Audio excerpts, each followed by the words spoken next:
will be muted. If you opt to open your video, it's perfectly fine. If you do not want, it's also fine. So once again, good morning, everyone. I'm Sofia Dayan Gatindi Garcia, and I will be your host, and I work at the Center for Peace Education, Miriam College. So to begin, I would like to call on Ms. Maria Arlene Ruiz Ginto, a chemical engineer, a graduate of the St. Louis University in Baguio, who worked with the Philippine Trading Corporation and an alumna of Maryknoll Convent School in Baguio, to lead us in the invocation. Morning. Sorry. As we celebrate United Nations Day, let us thank God for the marvelous creation called Earth. Dear Father, as we gather together, we praise you for this day and your purpose for it. Allow us to seek in your presence. Help us to understand that we don't need full clarity to walk into the unique purpose you have inlaid in our lives. Lift our eyes to seek you first today and always, surrendering our need to answer our whys and have control over circumstances. Shift our perspective to seek your peace above all else. In every situation we ponder in our daily lives, let the Holy Spirit translate your commands. Give us renewed strength and godly courage to obey you without questioning. Forgive us for striving beyond our means, worrying and forcing results. Only you know what lies ahead. You are our good Father, just and righteous, and you bring all nations as one. So therefore, let your peace rain down on us today as we seek you more than anything else. In Jesus' mighty name we pray. Amen. Amen. Thank you, Ms. Arlene. To deliver the Welcome. opening remarks, may I call on Sister Teresa Dagdag, who is known to us as Sister TD. As a Maryknoll sister, her work for justice and peace started with an actual experience of working at the doll factory. This shaped the focus of her ministry on workers' education and organization for those who worked in the manufacturing industry, especially women. During her term in 1990, she represented Maryknoll Sisters at the UN Fourth World Conference for Women in Huairu, Beijing in 1995, along with lay missioner Kathy Rowan and other delegates from Igorota Foundation. It was in this conference that the Women Institute that women's rights are human rights. During the past decades of justice and peace work, Sister TD has been given the unique opportunity to follow ministries that have been prompted by evolutionary awareness and eco-spirituality. Recently, she was appointed as the Justice and Peace Promoter for Asia Pacific for the Dominican Sisters International. Her focus areas are climate change, women and girls, and sustainable development through ecological education, which are among the Sustainable Development Goals or SDGs, about which we are going to learn more today. Let us give a warm round of virtual applause to Sister Teresa Dagdag. I did not hear the applause. Of course, it's there. Like Hello, to good morning. Good morning, everybody, and welcome to this webinar. I am welcoming you from New York, from our mother house. And I'd like to do this on behalf of Maryknoll Ecological Sanctuary. Today, I invite you to draw inspiration from 3 events that I will describe shortly. The first one is because of the UN anniversary. The United Nations celebrates its 75th anniversary today, and it was after World War II that the UN Charter was signed by 50 delegates, member states. Today, there are 193 member nations. And secondly, today is also this year, 2020, is the 25th anniversary of Beijing. Beijing, China, was the site of the Fourth World Conference for Women. And it was there that we met, many women, and particularly I want to mention today, former President, Miriam College President Patricia Licuanan was there. in the government discussion, while we, some of us, were in the NGO, non-governmental event in Huairou. Thirdly, I want to mention that today is a very important day for Maryknoll sisters and Maryknollers because today is Mother Mary Joseph's birthday. Mother Mary Joseph was born in 1882 on this day. And we remember her, celebrate with her. And I'm sure if she were living, of course, she is where we can connect with her always, she would be approving and working towards the 17 Sustainable Development Goals of the United Nations. And because of her initiative to found Maryknoll Sisters, we know that the hungry are fed, the poor are assisted, uh, children, students are educated, the sick are helped towards healing and good health and well-being, and the moral compass of people raised so that love and generosity are clearly practiced. So from this event, which is total, this webinar, which is total for me, I'd like to call us to remember these three reasons why we are getting together today. Because even if we are acting on the local level, the UN takes leadership in global action in order to negotiate cases for peace, health emergencies, gender equality, governance, food production, etc. And today, this year, the Nobel Peace Prize was awarded to a UN agency, which is called the World Food Program. It's very significant. And for this webinar today, we are pleased to have Sister Marvie Misolas, our own Maryknoll sister, who was at Maryknoll College in, Marvie will tell you, I think it's 2014 to 2016. And she's known to all of us because she taught at Miriam College and then worked with Green Convergence.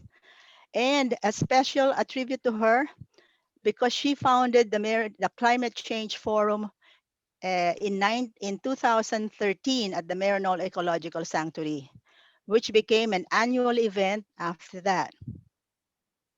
As for Miriam College, I want to give tribute to Miriam College for having been the birthplace and one of the midwives of the initiatives to care for women and girls. One of the SDGs is to care for women and girls, gender equality. We have the WAGI, the Women and Gender Institute.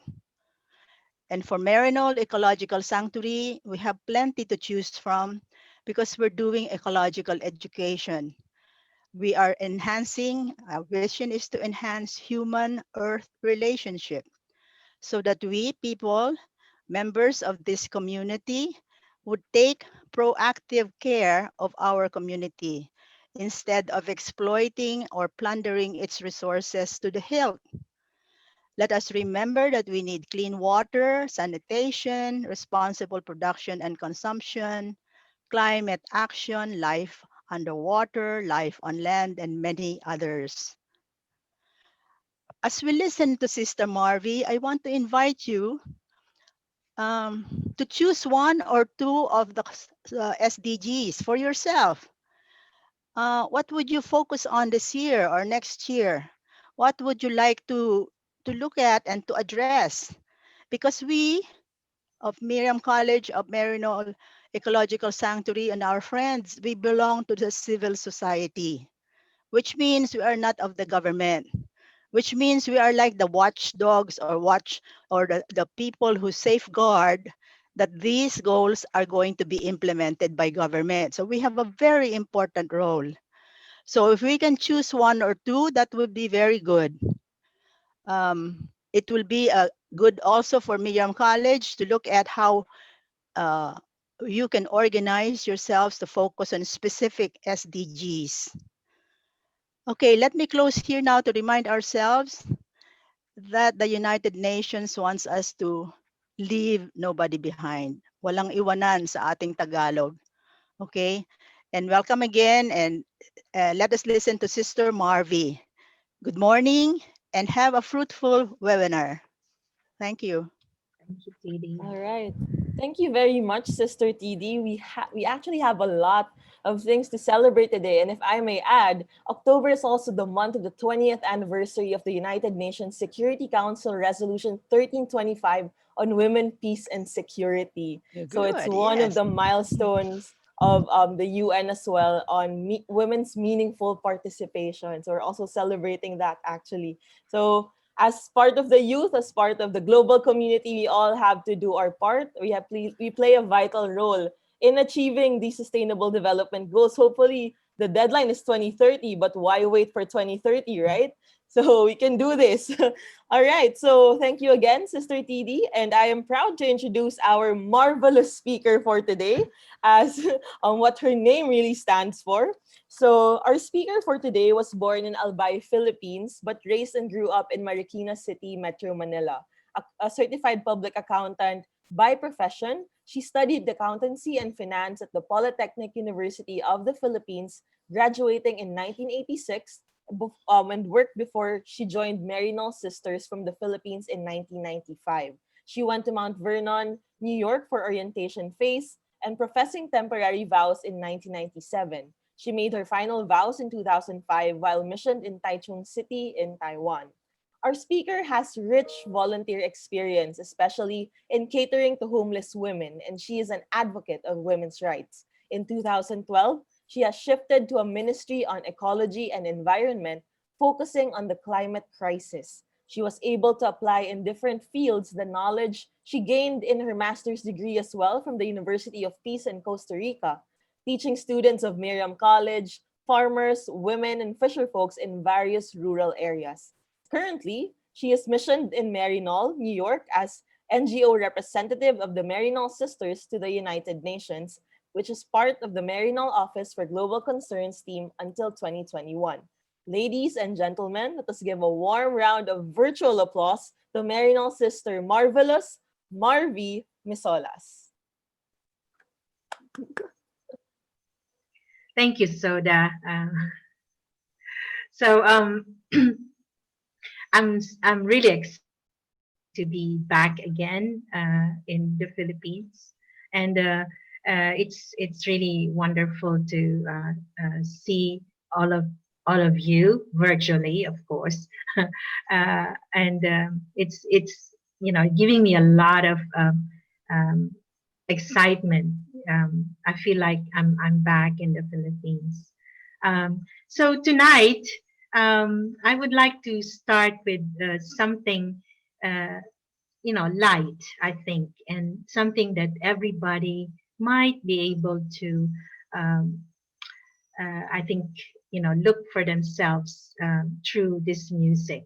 And this video was played on Saturday during UN Day by the United Nations Chamber of Music. So I'm going to share my screen and I let you just listen to the words of the music. And this is by Julian Marley, the son of Marley. Okay, the song is called "Broken Sail."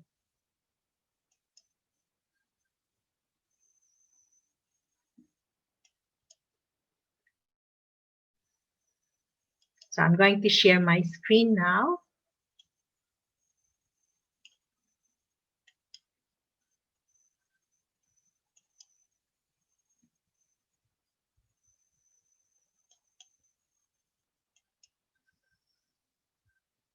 So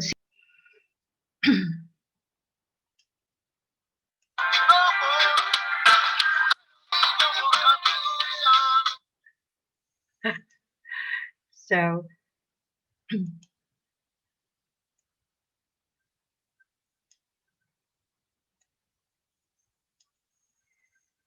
so the words is very clearing. It says, like a ship with a broken sail on a stormy day. I think a lot of us, because of COVID-19, um, have been feeling like that. Of course, maybe I don't much, but in a certain way, we felt like there was such gloom. There was such a big chunk of lives that is being prevented from hands of COVID-19, and it has huge implication for brothers and sisters all around the world, especially those who are most left behind, those who are suffering from extreme poverty and all other issues. So again, I'd like to thank MES, Maryknoll Ecological Sanctuary, the Miriam Environmental Studies Institute, and MISMO for inviting me to this event. I'm not gonna be sharing with you as an expert. I don't claim anything about that, but I'd like to share my experience. I think from the 3 years that I've been working as an NGO representative doing advocacy work at the UN. Um, so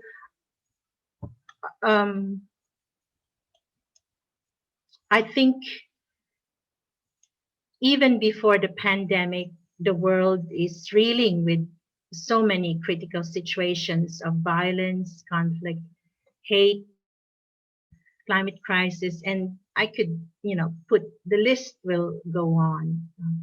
These ills are like a cycle that never ends. Yet we know that there is hope and that we can choose to change all this, just like the song goes on. No?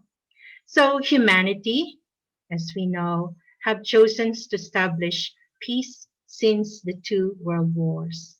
So the birth of the United Nations 75 years ago paved the way to peace, justice, dignity, and equality for all, and cooperation among nations of the world. The phrase "we the peoples," as we declared in the United Nations Charter Preamble, can effect change by choosing the will to change for the common good. So this year, amidst the pandemic, we celebrate the United Nations 75th anniversary. And I would like to draw your attention to the UN Secretary General Antonio Guterres' speech at the UN celebration during the General Assembly. And I would like to quote what he said. A third world war, which so many had feared, has been avoided, and never in modern history have we gone so many years without a military confrontation between the superpowers or the major powers. For him, he said, this is a great of many achievement which member states can be proud, and we must all strive to preserve. I think this is a huge win for the whole world to don't have a third world war. And he goes on to mention some more accomplishments, such as peace treaties and peacekeeping. And I think Sophia, especially, I think, and the Peace Center for Peace Education in Miriam really offer a lot of, from these peace treaties and peacekeeping. And of course, the next is decolonization of colonized territories. To be able to birth new decolonized countries. So now I think we have 97 countries as part of the United Nations. So human rights standards and mechanism to uphold them. Of course, there are many countries who are, getting far behind from these human rights standards. The triumph over apartheid in South Africa, and the life-saving humanitarian aid for millions of victims of disaster and so many refugees. We have eradicated so many diseases, cholera, polio. These are some of the tick marks of this success. The steady reduction of hunger, as Sister TD mentioned earlier, the World Food Program was just awarded the Nobel Peace Prize of 2020. So another is the progressive development of international law. There's so many international law right now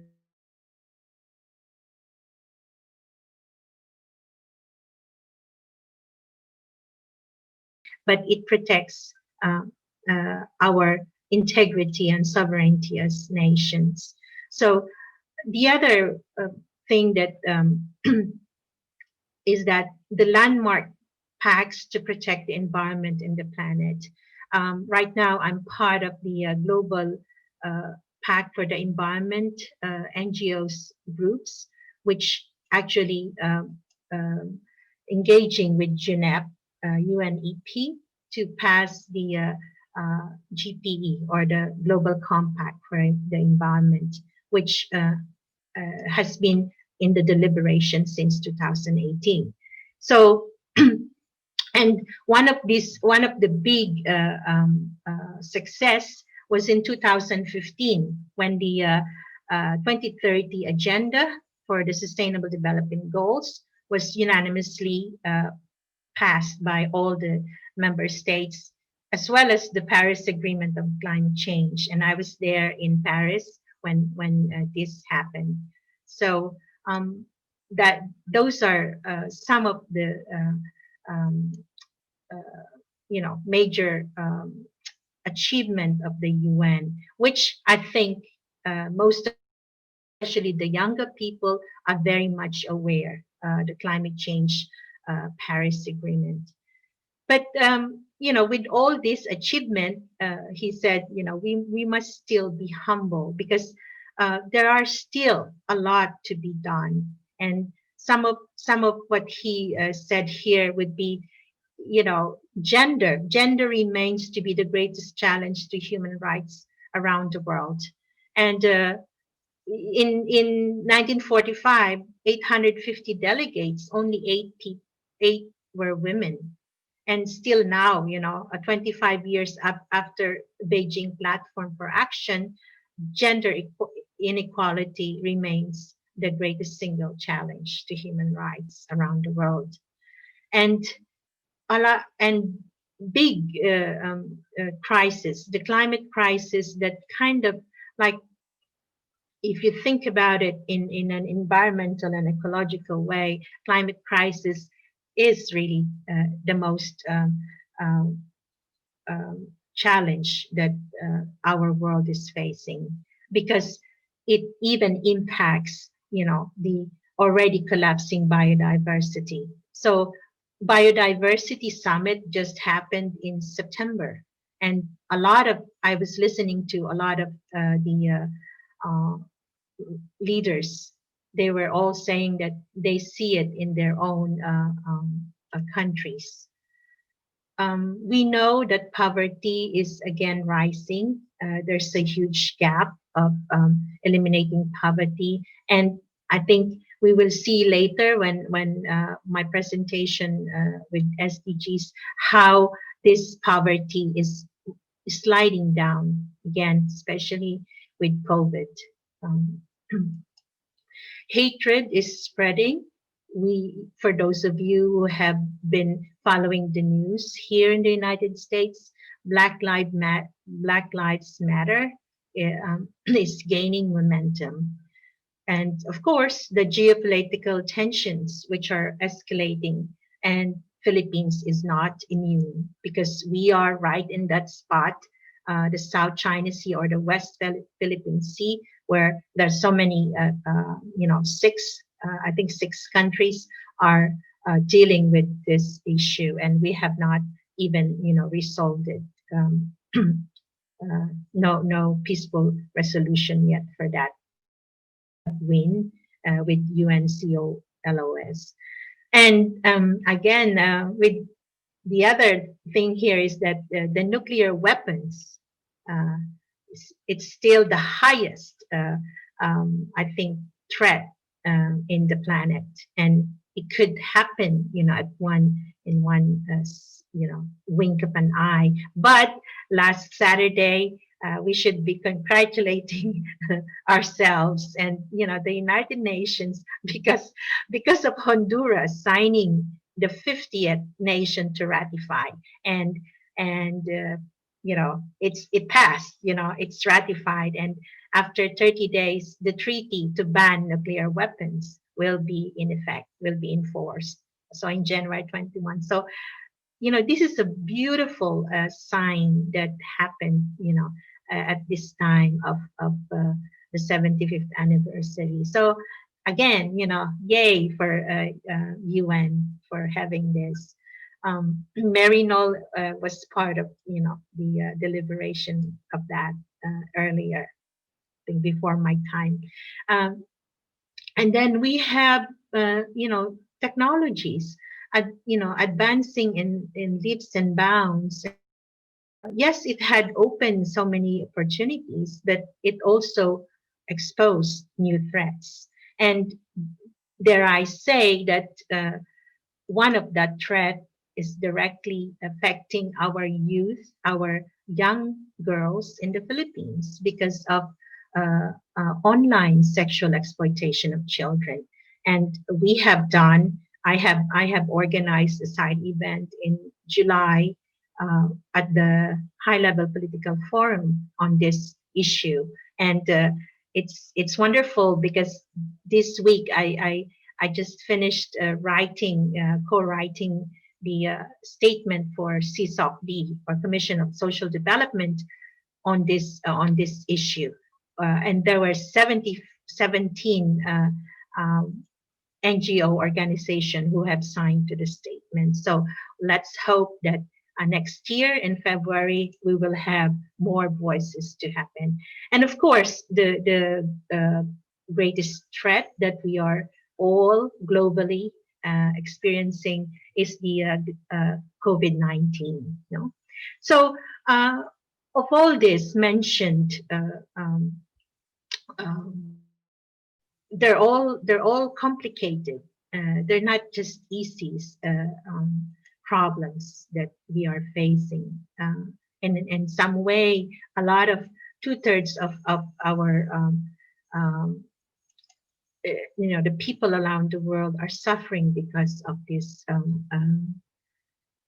issues. So I think, yeah, now 75th year, they're still missing, and I think that's what the Secretary General, we have so many issues, and we need cooperation among nations, but then there's this weak multilateralism. Multilateralism just mentioned that uh, cooperation among nations is needed, but there is very weak cooperation right now. So he said we need a multilateralism with vision, ambition, and impact. This is what he challenged the member states, and of course the civil societies also, and we are part of that as NGOs accredited to ECOSOC. We also express our views of the United Nations during the 75th anniversary. So along with the member states UN 75 declaration, we have the UN 75 People's Declaration that were launched side by side. So it highlights the theme humanity at crossroads, global solutions for global challenges. So they are calling for the UN to launch an ambitious, nonpartisan, transparent, and inclusive process to identify global governance gaps. So maybe we're not aware much about this, but we need a coherent strategy, because they're always saying that there are so many uh, documents, so many all these conferences, but we're lagging with action. So there are three recommendations that they put out: to establish a mandated 2020 follow-up mechanism to enhance global governance. Second is to increase the funding of the UN, and this is from the member states. Financial commitments. And third is enhancing the society and other stakeholders' participation modalities. Since I joined the UN advocacy work, I noticed, and we have been saying about the shrinking space of the civil society. So we must raise our voices to do this. So this is what I can share right now in terms of where we are right now with the UN. We are an unfinished organization. UN is an unfinished organization. It is evolving, as we said, with One Earth community. So I think let's keep that in mind, that we are part of it and we are responsible also to how United Nations will evolve in the future. Whether it will serve for our common good or, with just few powerful countries. So I'd like to close this segment as I prepare for the next segment on SDGs. I'd like to share this video, and I'm so proud of this. I was one of the organizer for this video, so I'll share with you. This is a video that is organized with all other NGOs, religious NGOs accredited to ECOSOC.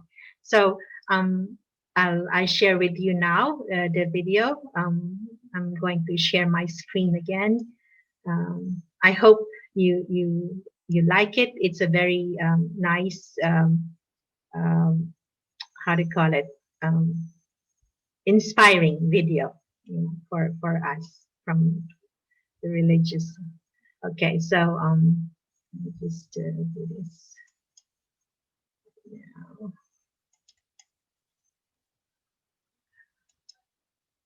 Oops, sorry.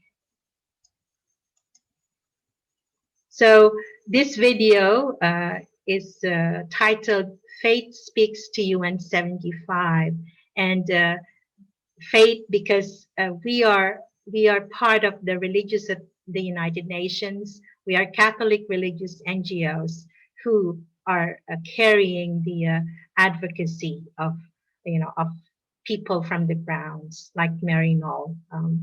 So I hope you like this video. So I hope you enjoyed that video.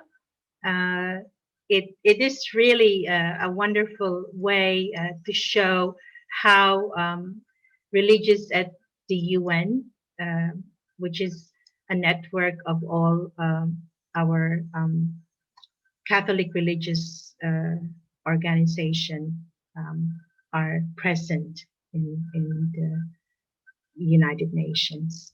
So I'll now go to the second segment of our presentation right now, and again I will share my screen.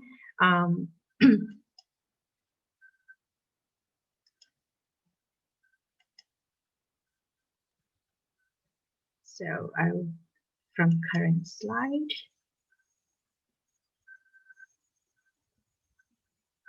Okay. All right. So before I proceed, I just want to share with the participants right now. I am not able to share this with you earlier because these are longer videos, but feel free to use this as a resources if you would like to talk about SDGs and the UN this, especially this one, the Nations United. It's a 34-minute video that you could use as a resources for your class and others. So maybe we can put into the chat right later, right to the chat via this links. So welcome. to the United Nations 2030 Agenda for Sustainable Development. So this picture, I think, happened before my time at the UN, and it's beautiful. I love this. This is one of the um, exciting picture of the United Nations when all the nations just unanimously supported the passing of the United Nations 2030 agenda. So it's an icon in a way, and uh, an excitement. I think because of the SDGs, people have a lot more excitement for the United Nations. It really gives some direction, for like 20,000 2015 to 2030. It gives people, some kind of target to really see what we are doing. So I think just a little backgrounder of what is the 2030 agenda. Uh, so again, agenda here for the United Nations is a plan of action for people, planet, and prosperity. It has 17 sustainable development goals, and inside those goals, there are 169 targets, and these targets can be measured. So it's easy to look into how the government will be implementing those. This is very interesting. I think that they are integrated in indivisible, and balance the three dimension of the sustainable development. So like if we take one of the SDG, there will be other SDGs that could be achieved while we are implementing one of them. So just, to make it simple. So just take a look for a moment. This is the official emblem of the Sustainable Development Goals.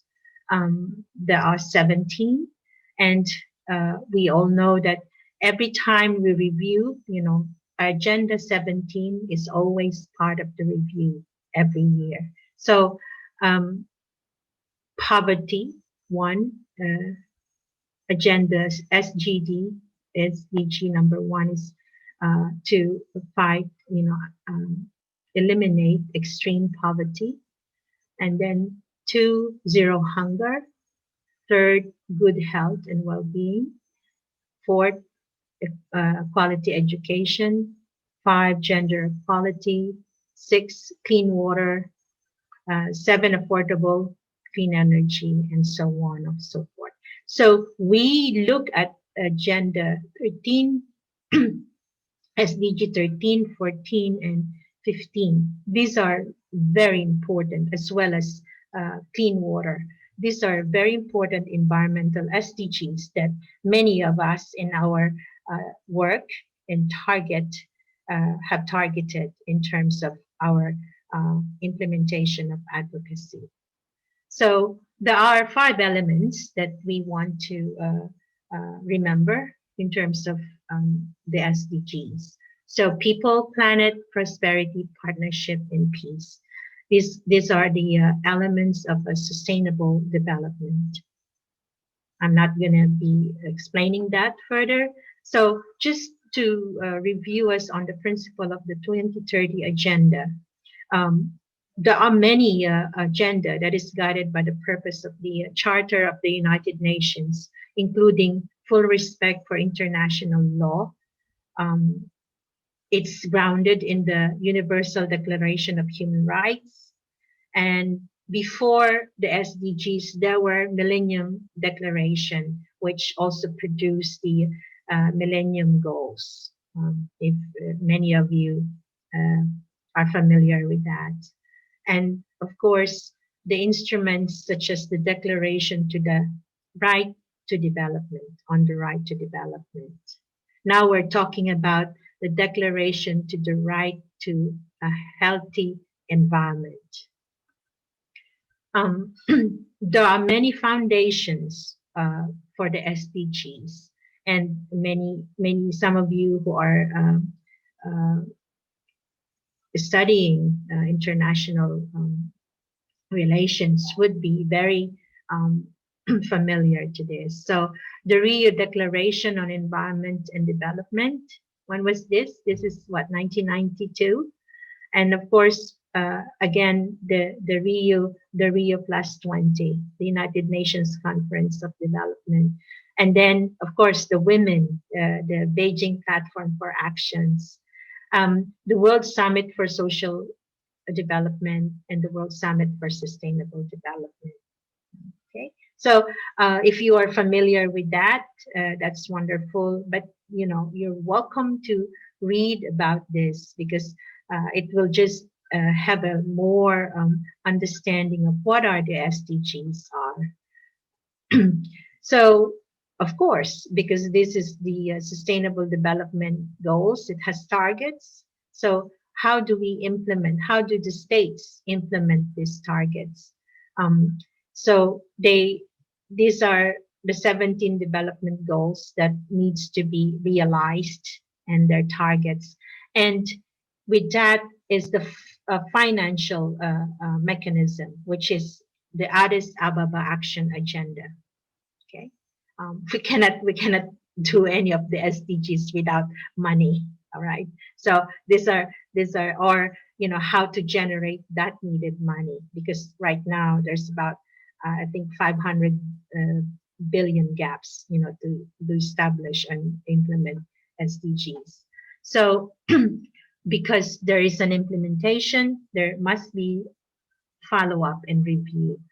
So how do we know that SDGs are really working? So the under the ECOSOC, they established the High Level Political Forum for Sustainable Development. So this is the HLPF. Okay, so every year the 17 SDGs, not 17, but like maybe 4 or 5 of them are being reviewed, and this is voluntary, and so nations, the member states, will volunteer. So Philippines had done, I think, twice already. They did a review. So voluntary national reviews are for member state. It's a state led. Okay, so they are the ones, but we should be able to be part of that review so that we can say that you are missing this. You need to step up on such and such. So we are important to give our voice on this review and follow up. So in fact, the HLPF 2021 will be on July 6 to 15, and they are focusing, zeroing on the recovery from COVID-19. So we will see how this will be unfolding. I'm sure we're going to be Maryknoll and other NGOs will have to submit our statements and contribution to that, and we're already on the way. So I'm not going to give you a more substantive explanation of each SDGs, but what I would like to, and I found this from the DESA, they put down the SDGR, the Sustainable Development Goals report of 2020, and it's wonderful because they have put out some data before COVID-19 and the COVID implications, and I think it's important for us in the Philippines to really look at this. So just to give you, maybe some of you might be able to even know that this and by now. This is in with regards to SDG 1, okay, eliminating poverty. So before COVID, we already know that we will be off track. We're not going to be 0% poverty by 2030.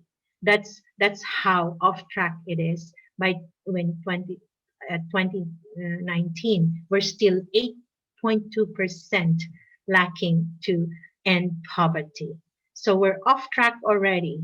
So by when then COVID-19 have came, and we know that it will slid further up to the track.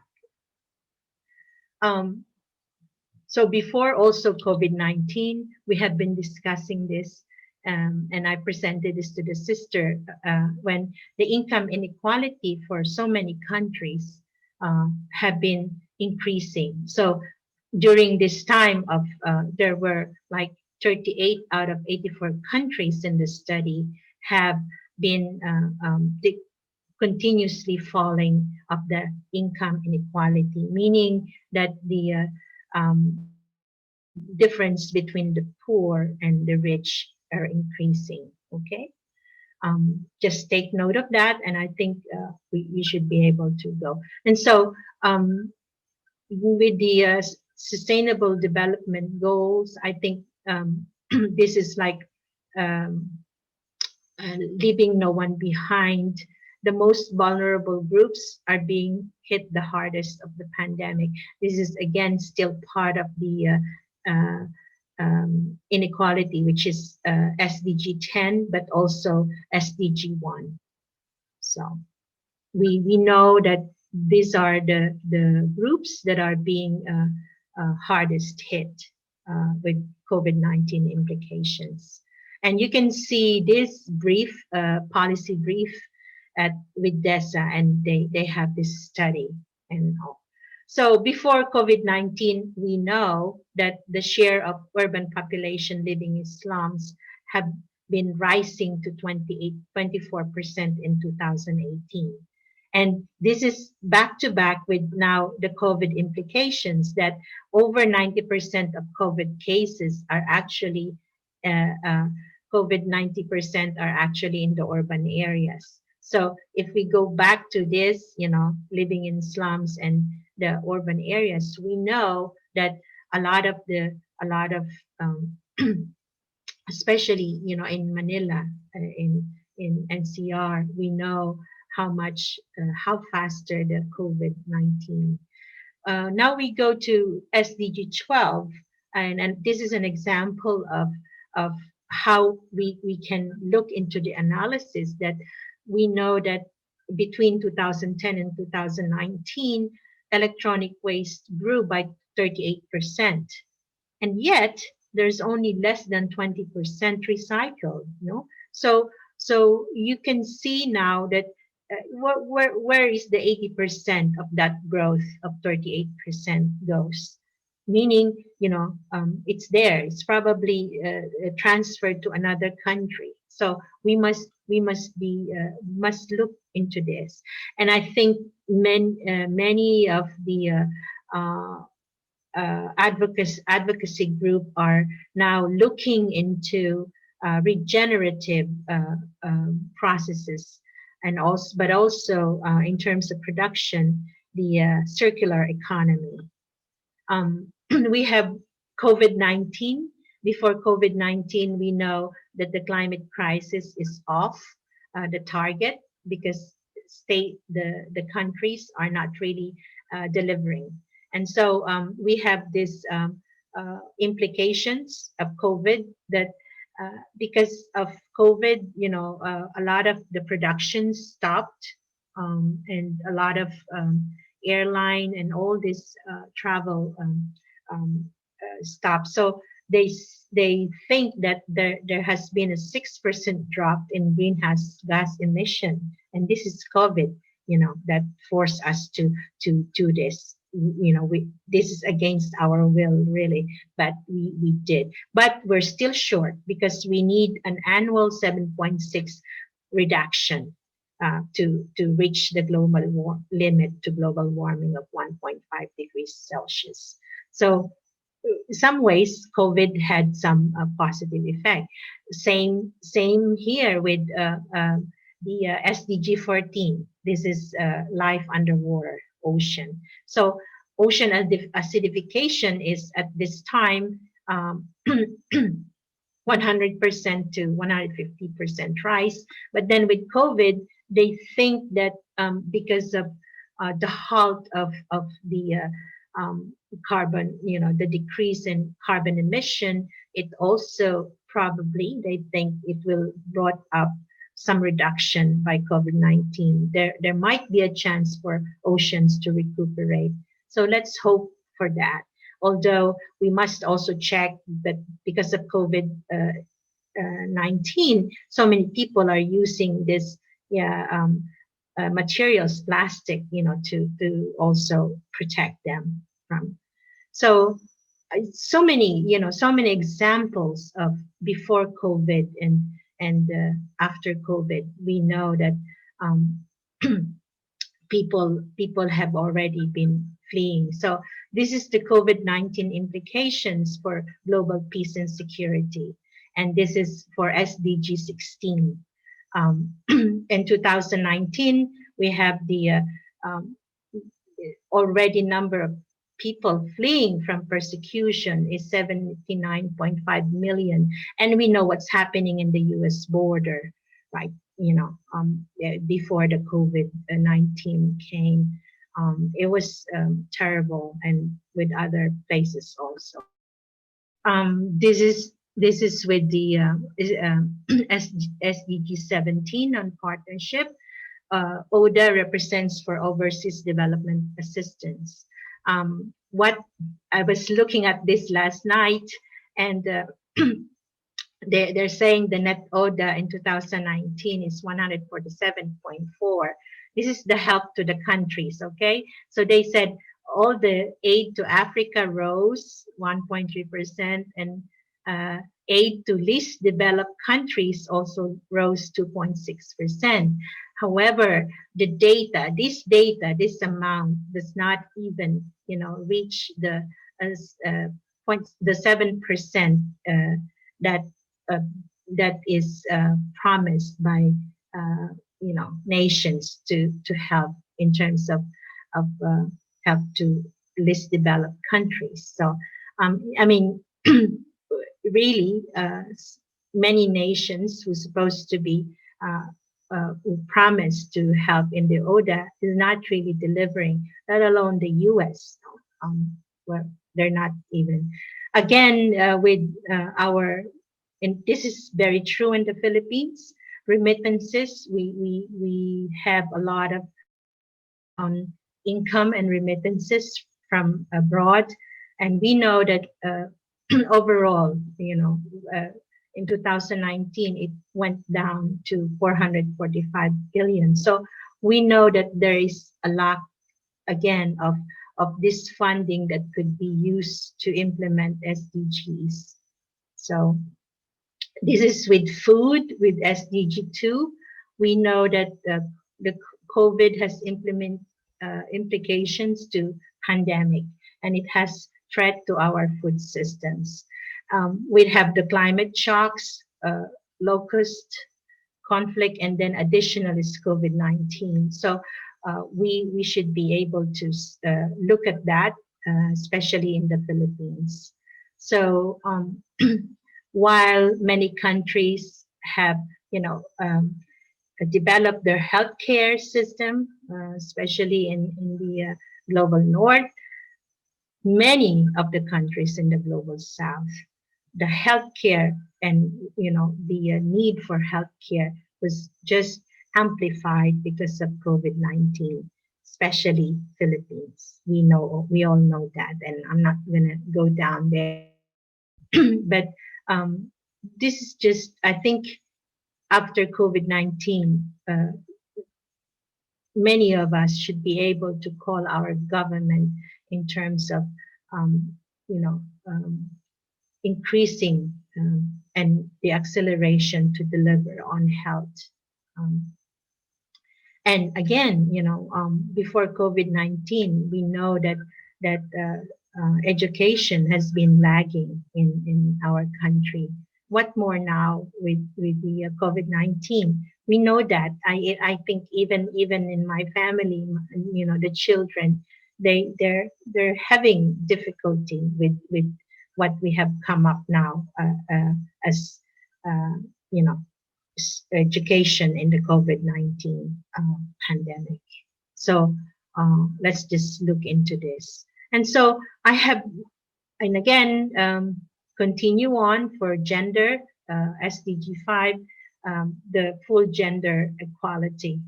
We remain unreached. We know that in many, even probably we'll check with Miriam about the gender equality.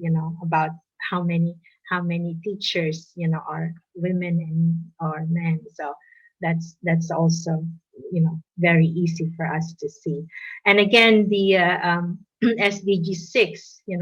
How many? There are 3 billion people worldwide, 3 billion out of 10 billion that lack water and sanitation. This is very important. This is true in our rural areas. Okay.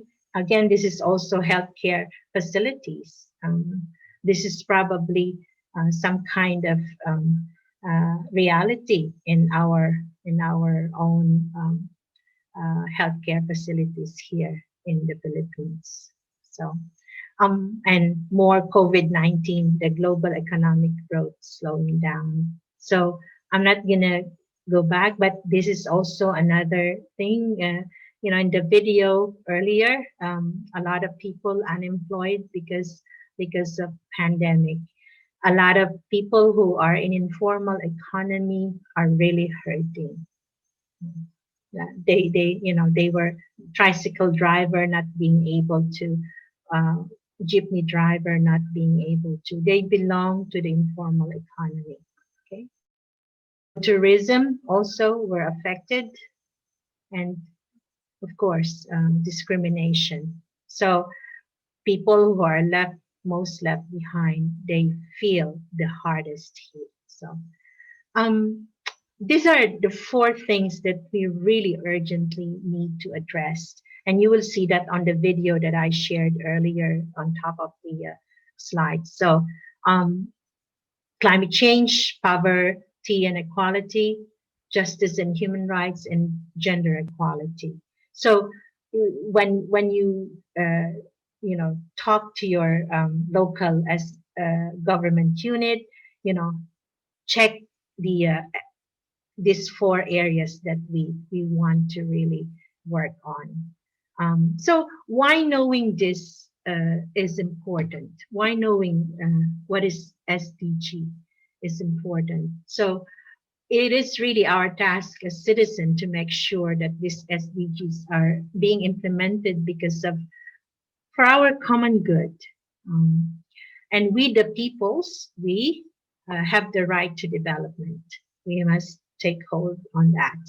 Uh, we have to hold the government leaders accountable to the people because this is what the government have signed on the global level. And so bringing that back into reality in our area. So how can we participate? There are many myriad ways we can participate how to implement the SDGs. So ask your local barangay official, leadership, and learn to review your local law. So meron bang climate change sa inyong local law, barangay or even um, and join the government platform on voluntary national review. And I'm going to challenge the students here, to be able to go into this.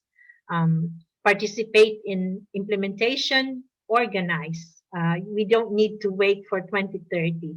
This is what Sister TD is saying to us. You choose which SDG you want to participate or, do. Um, Educate the public. This is education of the public, what you are doing right now. Students and other stakeholders about the SDGs and 2030 agenda, and be a leader. You could start a movement to implement an SDG. I'm not saying one SDG that you can. So before I give the mic to Mita, to give us a chance to see how SDGs being implemented with MES, I'd like you to consider for your discussion. It may not be now today. But uh, I want you to look, from this webinar, what are your takeaways and how can you put into action what you have heard? So, um, I think we need to see what we are doing, that we are walking the talk, so to say, with Maryknoll. So we're participating this, and let's see how Maryknoll Ecological Sanctuary is walking the talk in terms of implementing the SDGs. And I'm sure Miriam College can also be looked into this. So I'm going to stop share now, and I thank you for this opportunity to really share with you what I have learned in the 3 years. So I think that's it. Thank you, Sister Marvie. We like to thank Sister Marvie for her very engaging talk. She has given us challenges. So as we thank everyone for being with us this UN Day, and we thank our guest speaker, let me also thank and properly introduce Miss Sofia Dayan Garcia Soda. She's an alumna of Miriam College. She's a faculty member and the advocacy officer of the Center for Peace Education at Miriam College. We are most grateful to Soda, who has graciously accepted our invitation to be the MC and moderator today. Soda is on her way to take up her master's in global affairs, international peace studies track as a scholar at the University of Notre Dame, Indiana, USA in January 2021. So thank you, Soda. Yeah, Soda will also help share the screen if I cannot share my screen. There, thank you. Let me get the script. Okay. Thank you. We go to the next, please. The next slide. This is Maryknoll Ecological Sanctuary in Baguio. Yes. An aerial view of the 2.8 hectare property. This is Mother Mary Joseph, whose birthday we celebrate on October 27 today. She was a public school teacher who founded Maryknoll Sisters in 1912 in the United States. With Father James Anthony Walsh, the founder of Maryknoll Fathers, they set up a society and a congregation that would bring the good news of salvation to others. In 1926, Maryknoll missionaries came to the Philippines on the invitation of Archbishop Michael O'Doherty to train Filipino Catholic teachers.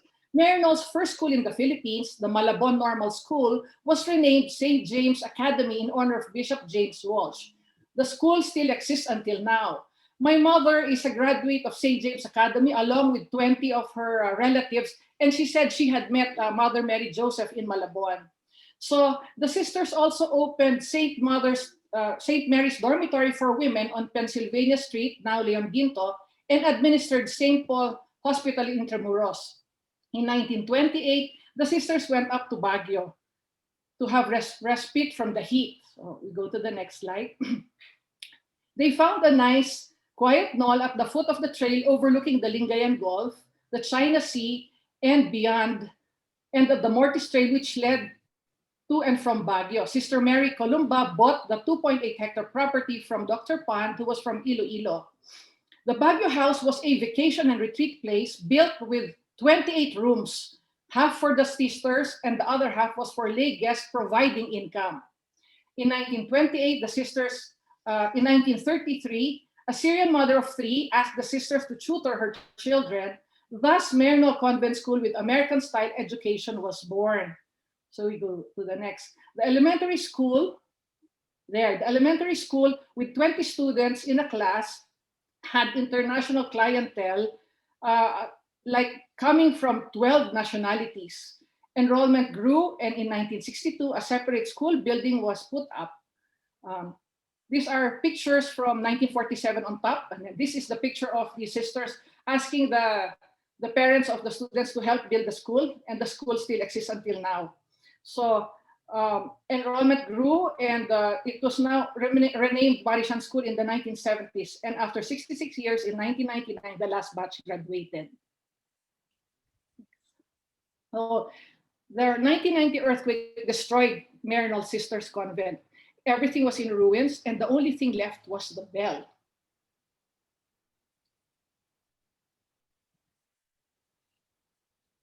So Maryknoll Ecological Sanctuary was started as a result of that earthquake, and it shifted the mission of the Maryknoll Sisters in the Philippines. Though the convent was reduced into rubble, and Sister Nora and I met with one of those who had to pulverize all the cement that was there. He said he was here in 1990. He passed by. We were so blessed that the school was left intact. So the school is still there, no? Being used as a Maryknoll Ecological Sanctuary. So the new ministry was the Maryknoll Sister Center for Justice, Peace, and Integrative Creation in 1999, which was called Maryknoll Ecological Sanctuary in 2013. Sister Ann Brodis was the inspiration behind the founding of the Maryknoll Ecological Sanctuary following the 1990 earthquake. MES was designed to incorporate the new cosmology, a marriage between faith, religion, and science. Sister Ann Brodis explains her personal awakening. She said, she quoted from Thomas Berry, through the work of Thomas Berry, I acquired a new perception of the universe. A new perception consists in knowing myself as dwelling within the unfolding mystery of creation. More than that, it is grasping that I am of the earth. I, Anne-Marie Brodis, am the earth in human form, breathing, moving, reflecting, knowing, and connecting. This new way of seeing things became life-altering for me. The new sense of myself caused me to want to engage life as fully as possible and to contribute consciously to the unfolding of the universe. The Maryknoll Ecological Sanctuary, it had this vision is a mutually enriching Earth-human relationship to enable future generations to care for a beautiful and thriving planet capable of supporting life with justice and peace for all. Its mission is to promote a holistic understanding of the Earth. This is gleaned through scientific data, ancient traditions, and indigenous cultures guided by the world religions and modern spiritualities that reconnect all of creation with the eternal spirit. So there are 14 stations of the cosmic journey. The 14 stations of the cosmic journey may be likened to the 14 stations of the cross in the Catholic religion. And it can also be parallel to whatever is in the Bible. When you look at Genesis, the unfolding of the universe, there are parallelisms. What is important is with the cosmic journey and the new journey of the universe, we are embracing all religions and marrying science and religion and faith. And one thing in common is that there is a creator. These are some of the awards that were given to Maryknoll Ecological Sanctuary. The first one was from the Department of Tourism, a plaque of recognition promoting and developing tourism in the Cordilleras in December 22, 1999. Sister Margarita Jamias, who was here from 2001 to 2012, was given the Outstanding Woman Award for Ecological Preservation as an ecological preservation advocate by the city of Baguio in March 6, 2010. Maryknoll Convent School and Marician School, which existed for 66 years, was given an award for being a Baguio Builder Award. Was given that in September 1st, 2010, and the Department of Environment and Natural Resources also gave a certificate of appreciation for Maryknoll Ecological Sanctuary in 2016. These books, which have been published by the Maryknoll Foundation, are winners in the Jaime Cardinal Sin 2016 Catholic Book Awards. Indigenous Earth Wisdom and From Elders to Children have been written by 4 indigenous women from Baguio. So here are the how Maryknoll Ecological Sanctuary has actually implemented the SDGs of the United Nations. So this is the Earth House and Molly's Kitchen, where we serve nutritious food, and the Earth House is made of a lot of mud and natural elements. Well, for Climate Change Consciousness Week, Maryknoll started this in 2003. And they were the first one to do this in Baguio, and this was continued through the years. So the next So the next slide would show it was continued in 2014, as well as 2015 and 16, um, and then to 17 and 2018. It was now called the Climate Consciousness and Action Forum. And Maryknoll Ecological Sanctuary participated in the climate strike in 2019, as well as the Climate Consciousness and Action Week in 2019. Mary also participated in mass actions, led by the bishop, who was then the head of the Baguio We Want Forum. Sister Nora, as a representative of Maryknoll Ecological Sanctuary, signed Mount Santo Tomas under siege when Mount Santo Tomas was a lot of 676 trees were cut there, and they destroyed our water system. So we signed, Maryknoll signed against that, and also Maryknoll also signed Burnham Park is for people and not for cars. We also celebrated Earth Day to dialogue with leaders in 2016 as part of our peace initiatives and checking on who our leaders are going to be. And again, the Baguio We Want Forum convened at Maryknoll Ecological Sanctuary to discuss the Baguio Environmental Code in 2017. And we gave the same code about a month ago, when they invited again Maryknoll Ecological Sanctuary into City Hall to discuss whatever we gave the mayor in 2017. So we're using this document. We put together representatives from the government as well as from the private sector, and that's Sister Nora over there. There was a program, Death of the Forest, and during Holy Week we would go around, and instead of the Passion of Christ, we would go around to lament the death of the forest, given all the things that we are doing to destroy the environment. We have also a lot of workshops on evolutionary consciousness. This was taken in 2015. Sister Rebecca Makugay had a workshop, and we had this until 2017. We had an art gallery. We had very unique exhibits from the Israeli government, from the Japanese government, and all of these, they were either photographs, or they were either woodcuts or different types of art. And this was shown to look at how the Earth is today. Zero waste workshops were held here at Maryknoll Ecological Sanctuary, and a lot of barangay heads learned how to do zero waste management at Maryknoll Ecological Sanctuary. We also had nature workshops and reading days to connect with nature. And for earth education, we had the learning garden and vermiculture when we had the sunbeams before. And we promoted teaching in schools of indigenous earth wisdom by engaging the DepEd, Department of Education. We had a brickmaking seminar in 2017. And we had Laudato Si workshops to celebrate the season of creation in 2019. In these workshops, we would show them a short film on Laudato Si, and then we would ask them, to do earth education, so they would have sculptures using mud, and go to the learning garden. And finally, they were asked to draw what they would want the world to be. Like, a lot of them said we will not cut trees, and also we invited schools. The next, please. So we invited schools, and for October of 2019, Jojing Tamayo, who is a Canadian-based artist, had these workshops here. And again, we showed them the film and came up with this Laudato Si workshop for last year. We had camping and the planting of trees in this Dare to Dream camp.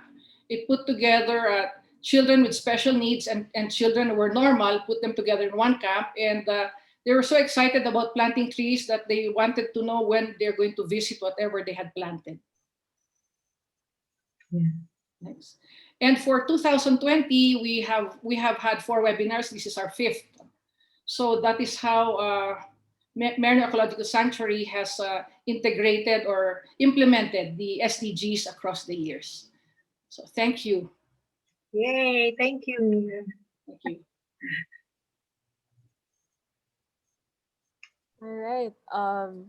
Thank you very much, Sister Marvie and Miss Mita, for sharing all these invaluable information on how Maryknoll Ecological Sanctuary forwards or advocates sustainable development goals, particularly in the environment, and for Sister Marvie for sharing with us that despite the challenges faced by our world, we can do something. You know, achieving the sustainable development goals is a shared responsibility. It's not just the government, it's not just civil society. We should all work together in achieving these and through inclusive processes, and that hopefully our participants here, the youth, the students of Miriam College, will also do your part. So it's about turning the intangible to something tangible, and we are guided by the four core values of Miriam College, which are truth, justice, peace, and integrity of creation. So thank you very much.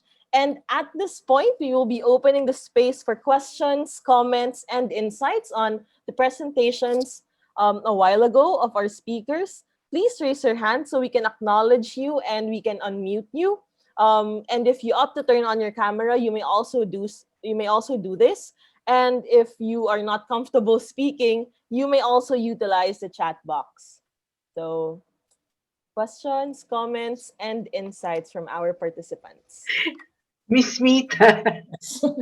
Well, first of all, I would also like to thank Miriam College, MISMO, the Environmental Studies Institute, and especially all those Maryknoll Convent School um, alumni who are watching. Maryknoll Convent School closed 21 years ago when this Maryknoll Ecological Sanctuary was born. And we are inviting the alumni to look into this so that they can participate in our activities in Maryknoll Ecological Sanctuary since it was 21 years before when the last batch graduated. And we would like to thank also the Maryknoll sisters for educating us, because 20 of us from our family graduated from Maryknoll Convent School, Baguio. That's all. So thank you. All right. Thank you, Thank Ms. you, Mita. Mita. Questions from the audience. Let me read an insight from Dr. Loretta Castro. Thanks much, Sister Marvie, with an enriching and engaging presentation on the Sustainable Development Goals. Of course, my action is to integrate these SDGs more, especially the Peace SDG, in my CPE work and teaching. So thank you very much, Dr. Castro. And for Miss Leia, looking at these photos, like the photos a while ago, she misses Baguio more. Yeah, I think we all miss Baguio given the pandemic right now. So yeah, maybe our students would have insights, comments, inquiries. Don't be shy. Any questions? Maybe they can write their name on the chat, and then we'll call on them. Yeah, yes, please utilize the chat as well. So what are your takeaways from the Yeah. webinar, and what actions do you think as students or whatever state in life you have, you could do to implement the SDGs? And of course, don't forget that the youth have a very important role to play. This is your future. Mm, yeah. And so help us help the UN. Agree. Okay. Don't be shy. You can write. If you don't want to unmute, you can also write your questions on the chat box. So that would also be welcome. Maybe if I may add, like as a young person, I've also spoken at the United Nations in New York. Yes, And I last saw year, you. I was blessed to witness the high level political forum. And last year it was SDG 16. So I was one of the participants for a side event on Mhm. Voices of SDG 16. And we shared, I learned from my fellow participants and how youth are doing something in realizing the 2030 agenda. So For the students here, what do you think can you contribute um, in realizing this goal? Mm. I was wondering, I was actually wondering if Miriam College also do the model UN, Yes, you know, they the, they do do they you do. also do Yeah, that? the International Studies Yeah. Society organizes the Model UN. Yeah, yeah. It would be wonderful to even, go out and invite high school students to be able to be part of this. I remember when I was a kid, we used to just have a parade inside the school, wearing different costume, and that was the way we celebrate the United Nations during that time. Yes. It was All right. So the fun. so now we have one Miss Dean raised her hand, so I Oh, unmuted her already. Okay. all right. Dean Hernandez. Yes. Yes, Miss Dean. Wait, how do I get on the now? Okay, can you see me? Hello. Hi, ma'am. Hi. Yes. I'd like to ask Sister, now that Maryknoll Ecological Sanctuary is alive and well even over this pandemic, how can Maryknoll take the lead? Because right now there are so many children who are at home trying to learn blended learning school, not on a face-to-face basis, but they can move within 1 to 2 kilometers from their home to do what they can according to what you have shared with us, sister. How can we get the act together of environmental um, ecological sanctuary institute? Is that the name of ESI? To work with you, since you are representing us in the United Nations, how can we be a center point for the Philippines and possibly ASEAN with regards to what you have done successfully all over the world and in the United Nations? Thank you. Wow. Thank you. That's a big question. I think we must think in terms of leadership in the local level. So uh, if you have an idea how to do that, Dean, I think it's good to gather people uh, that might be interested, to network. I think the big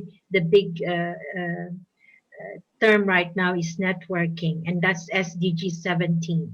To be able to think of an SDG to put it, you're gonna because you are in the education part, you're gonna be able to look into this need at the moment of the children in school.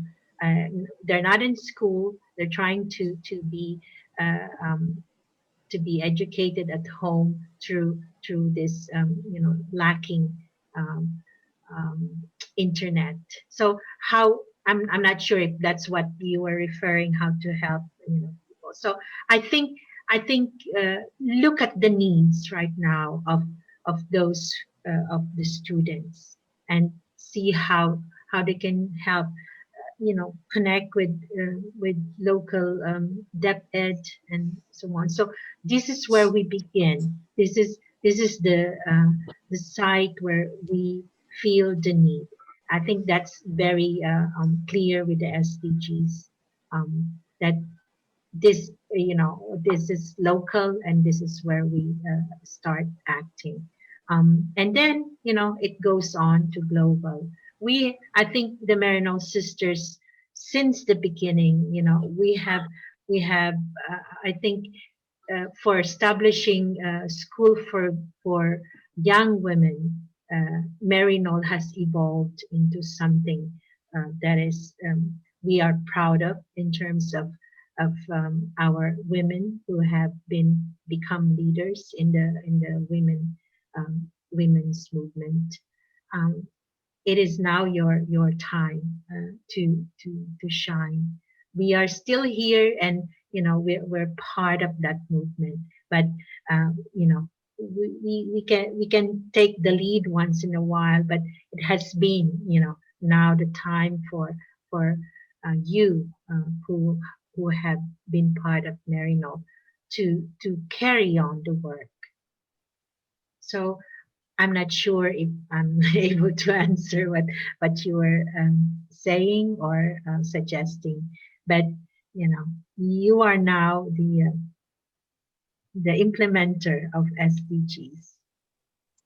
Sister Marvie, if I may Yes, react to what you said, I'm a Maryknoller, high school 67, college 71, and my father was education secretary 1953 to yes, 57.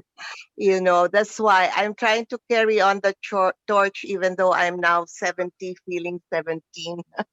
Uh, I'd yeah, like I'd like to call on the whole Maryknoll community because somebody has to take the lead. And for yeah, me, I consider every individual, Maryknoll or Miriam, as a seed that can grow into a tree and produce many fruits, ideas, and actual action to take place. So for all those who are present, let's take the lead from Sister Marvie. Let's spread our wings from the New York United Nations headquarters and do it here in that would our be great. 7,000 islands and ASEAN. Thank you. Thank you, Sister Thank you so Marvie. much, Thank you. Dean. Bye-bye. All right, thank you, Ms. Yeah. Dean. We have an insight here from Dr. Gail Galang. As a Mhm. parent, I see the need to keep my kids informed at an early age. This is a great alternative to too much preoccupation with gadgets. Hoping to Yeah. bring them to MES as soon as we can go to Baguio. I think it would be a Yes. great Yeah. experience for them. So thank you, Dr. Gail.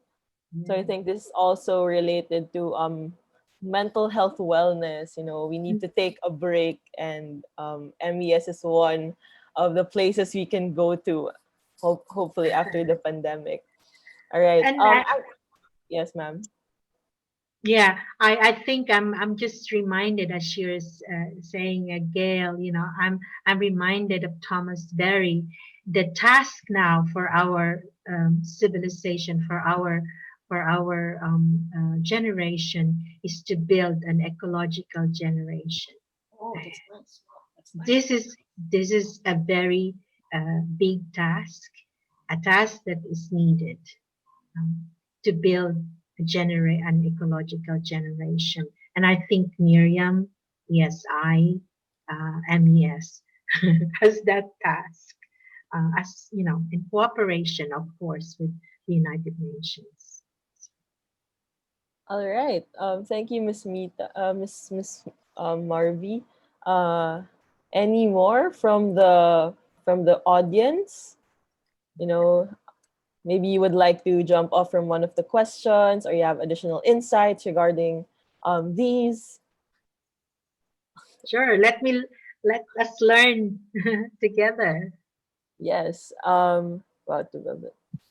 Yeah. I actually have a question for Miss Marvie.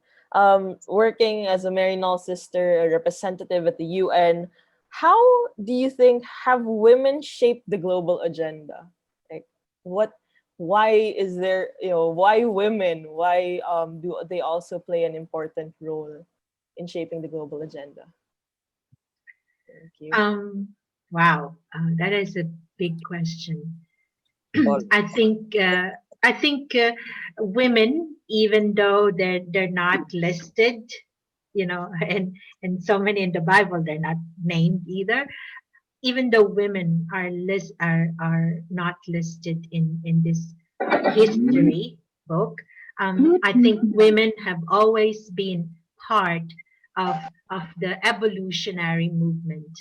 I mean, uh, we have the same mitochondrial cell, coming from one woman. No, but going back to what you're saying, I think women definitely have that capacity to gather together, to bridge, to talk about. I mean, we always say that nature is so connected to life, to women who gives life. I think we need to claim that we are part. Just like Aunt Brothers is saying that I am the earth. I am that earth who is walking, and women are earth, are part of the earth, and we are part of this evolution. uh, we are so I'm so happy that we're part of the development of the universal movement. I hope I answered you in a way, Soda. Yeah, Thank you, Miss. we do everything in the background, but I think it's time now for us to really say, hey, I'm here and I'm ready to take the lead. And UN has 50-50 gender equality in the It's time. It's senior level. time That's we I reshape think the that's table. what the SG, the Secretary General, is always boasting. Yes, He, it's time we yeah, reshape the table. yeah, he's Meaningful a work male for all. feminist, he said. All right. So, um, yes. Last call, maybe like final thoughts. If you want to air it out, baka hindi kayo makatulog over the wellness break. You want to ask questions. Soda, I'd like to share Yes, something miss. from a student. I will not name her, but she All sent right. a message. She said, I'm really excited and happy for all that is planned for these days, and I would want to spread the word what has been happening and celebrate with others while keeping my distance. I also want to help other people with their problems with the quarantine. So that's really something Right. concrete, no? That's meant, yeah, health. Yes. SDG 3. Ang galing. Yeah. Sister, I have actually I'm curious. No, not many people know that religious organizations are actually represented in UN. Is that correct? That is that. I mean, uh, Yeah. you showed Yes. earlier. Religious at the UN are groups of Catholic religious organization that are accredited to the ECOSOC. We have an NGO status at the UN. That's why we can be part of the deliberation. We can make our statements, and that's our advocacy work. Our work there is an advocacy work to inform, based from our experience from the ground. So whatever I have experienced in the Philippines in terms of um, climate change, I incorporate everything into statement that would really geared for the member states representatives to read and ponder upon in terms of decision making and making policy. So Yeah, this is very concrete, sister. Because not many people really know that we I mean the church in a sense the church participates yeah, in that yeah, way. yeah.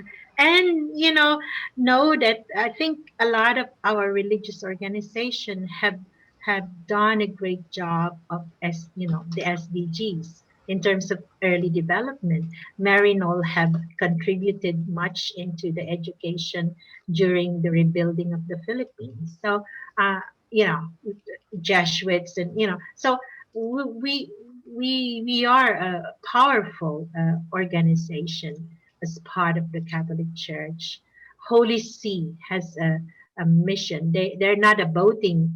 They are observer just at the UN, and they're more engaged than us because we are part of the NGOs and the part of like member states. So if you want to know more about the church participation at the United Nations, just check Holy See mission to the UN. It's all there.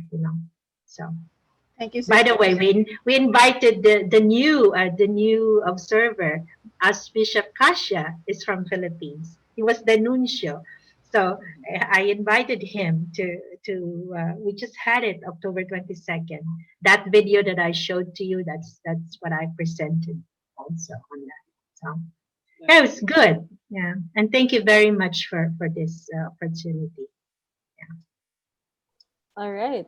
Thank you. Thank you very much. So we're almost at the end of our program, and I would like to thank those who participated in our open forum. So to deliver the closing remarks, may I call on the Executive Director of the Environmental Studies Institute, Miriam College, Dr. Carlo P. Garcia. So virtual round of applause. Thank you, Soda. The SDGs are global agenda with a vision of ending poverty, protecting the planet, and ensuring that all people enjoy peace and prosperity. The goals and targets are universal, meaning they apply to all countries. The Philippines continue to held back in achieving the SDGs, and lack of policy is largely to blame for this. But a much larger barrier is the threat to policy stability that every change in government administration brings. Of course, this can be another topic for future webinars. As what Sister Marvie said, while we have achieved a lot, still we are in a time of immense challenges. Billions live in poverty and are denied of life of dignity. There is rising inequalities within and among countries and enormous disparities of opportunity, wealth, and power. There are geopolitical tensions, and we are witnessing natural resource depletion and the loss of biodiversity at a fast rate. There is climate change, of course, and the pandemic. I'm not going to repeat what Sister Marby had said. I might sound like I am the second speaker. Uh, but reaching the goals require action on all fronts: governments, businesses, civil society, including institutions like the Maryknoll Ecological Sanctuary and Miriam College. And the people everywhere all have a role to play. And that's what Sister Teresa said at the beginning of the webinar. We have to make a personal stand, and we can choose to make a change. Sister Marby also said this: we can choose to make a change, and change can start from the grounds, from us. Sister Marby enumerated doable ways we can participate. There is hope indeed. Actually, we are the hope. So to end, let me quote Laudato Si. What's that? Basta, Laudato Si. As never before in history, common destiny beckons us to seek a new beginning. Let ours be a time remembered for the awakening of a new reverence for life, the firm resolve to achieve sustainability, the quickening of the struggle for peace, for justice, and the joyful celebration of life. On behalf of the Maryknoll Ecological Sanctuary and Miriam College, I would like to thank Sister Marvie. Sister Marvie, thank you. Continue to be our voice in the UN. And to all of you who joined us today or tonight in other parts of the world, thank you, Soda, for being our moderator, and Leia for taking care of the technical. Thank you, Sister Teresa, for the inspiring opening remarks, and for Mita for sharing what the Maryknoll sisters are doing in Baguio. Let us continue to commit ourselves to a healthy future of the One Earth community. Soda? All right. Thank you very much, Dr. Carlo. Before we actually go to the end of this event, we have a couple of reminders. Number one, please answer the evaluation form. Miss Leia has already posted it in the chat box, so you can access that and give your feedback so that for the benefit of future webinars. And also, you'd like to request everyone for a group photo. If you're comfortable using your, like, turning on your cameras, please do so. So yeah, please turn on your cams for a photo. Okay. And so we have our students as well. Okay, so there are three windows. I will give. So just keep smiling because we don't know which window you are in. All right. So yeah, I'll give 30 seconds for people to, freshen up. Okay. Wait, let me check. Okay. Okay. All right. Just a second. Okay. So I will be taking the photos now. First window. One, two, three. Next window. Okay. All right. One, two, three. Third window and the last window. Okay. One, two, three. All right. So that's about it. And that's a wrap for our event. Thank you very much to everyone who Thank you, participated and everyone. have a Good great night. week ahead. Thank you, Ms. Sister Marvie. Thank you, Ms. Mita, and to Good all of the organizers in this event. Have a nice day, everyone. day to our founder. Thank you. Thank you. Thank you. Okay, bye. Bye.